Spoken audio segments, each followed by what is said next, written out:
So here's the answer. We'll try it and see what we get. And while it's running, let's think about what we should get.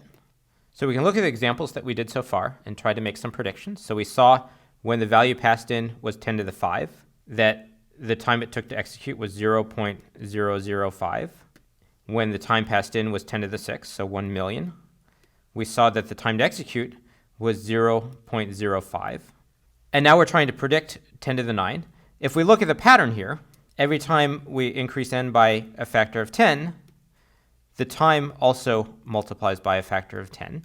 And that's not surprising because the loop is going around 10 more times. The number of times we go through the loop scales as a factor of the input value n. So if we increase n by a factor of 10, the time will also increase by a factor of 10. And we see we have got our result now. So if we increase by another factor of 10, we would expect that this would also increase, that it would take about half a second to do 10 million.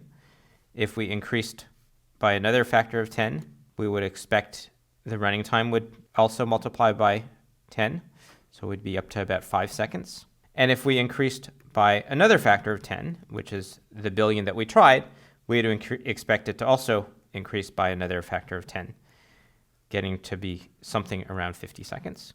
So it's not exactly 1,000 times what we had when we did spin loop passing in a million, but it's pretty close to that. Now it's taking almost a minute.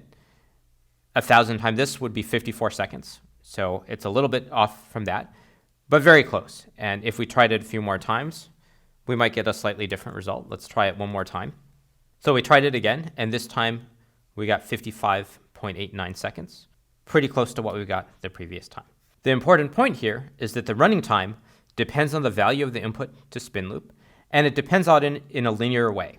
As we increase the magnitude of n, the higher number of times through the loop, the running time scales linearly with that value.